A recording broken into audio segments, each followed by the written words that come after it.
everyone, I'm Erin for The Comic Hunter, and today we're going to be looking at Watergate, a two-player game about exposing and covering up political corruption. If you are unfamiliar with the Watergate scandal, then worry not, you don't need to know anything about it. However, if you do want to know more about the history of the Watergate scandal, the game does come with information written in the rulebook that you can read at your leisure, or you can ask someone who was alive way back in the 1970s.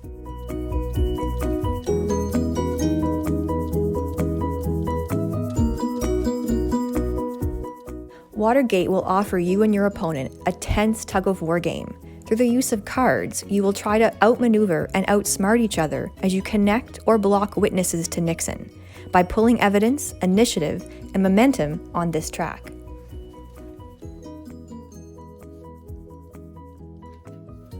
Setup couldn't be easier. Place the board between the two players and decide who wants to be President Nixon and who wants to be the journalist. Place these witness tokens next to the board face up. Put these evidence tokens in the bag. Then have the Nixon player place 3 of them face down here in the center of the track.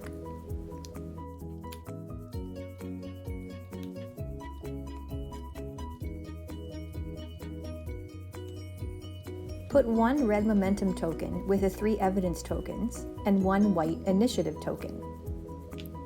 Place the initiative card next to the evidence track with the initiative pointed towards the Nixon player, and then place the Nixon momentum card and the journalist card on either side.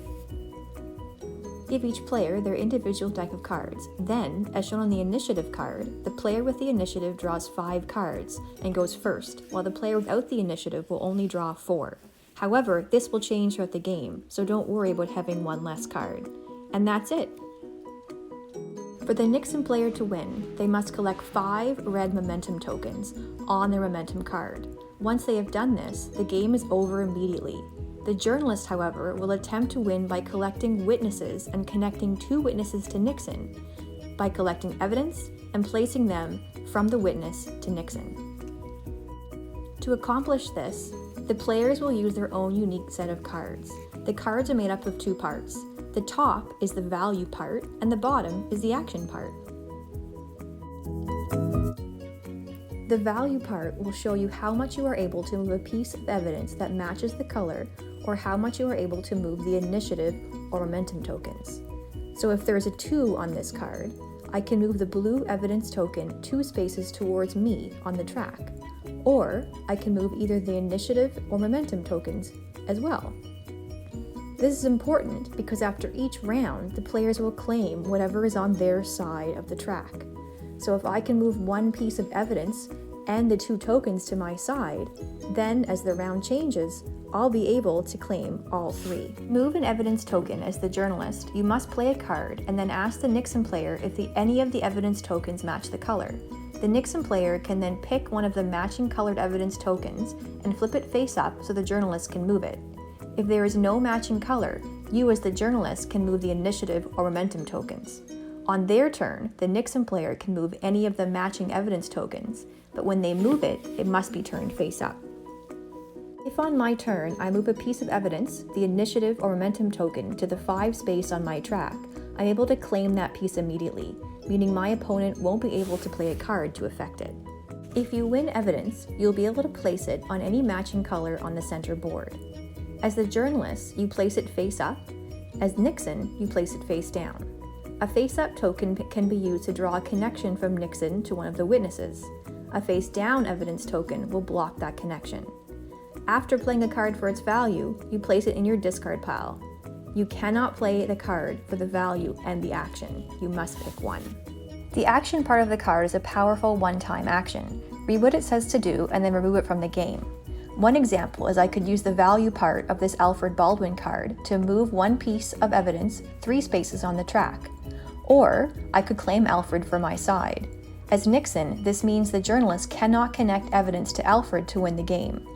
This is denoted by placing Alfred face down on the board. Some cards are reaction cards, used to block the other side actions and moves. Just play them after your opponent plays their card. They are all very well written and state exactly what to do, but remember, they are one-time actions. After using the card, you must return it to the box, not to your discard pile.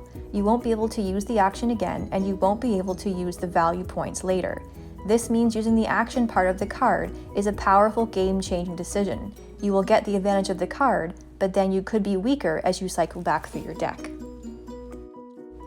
At the end of the round, return the evidence to the bag, award tokens, place new tokens, and award evidence. If at the end of your turn you win the white initiative token, place the token back on the 0 space and turn the initiative card towards you.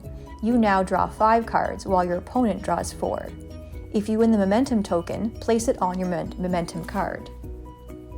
Remember, the game ends immediately after Nixon gets his 5th momentum token or the journalists connect 2 witnesses to Nixon. Watergate is a quick play that takes between 30 and 60 minutes. We have found it's a great replayability value and is easy to set up and learn. You will find yourself in an intense back and forth. You will feel beat down by some of your opponent's moves and then be able to come back with a powerful move of your own. Going into each game and round with a strategy is important. You can't win at everything. You will need to decide each round between evidence, momentum, and initiative. You will need to react to overpowered cards that can change the game against you, while using your own cards to secure a much-needed piece of evidence or informant. For other fun card-driven games, try Dominion, a deck builder that places you as a monarch of a small peasant kingdom that you grow into a large dominion. Also, check out our review of The Crew, Quest for Planet 9, a fun co-op card game that has you traveling through space where no one can hear you say numbers. For these and other great board games, check out thecomichunter.net. Thanks for watching!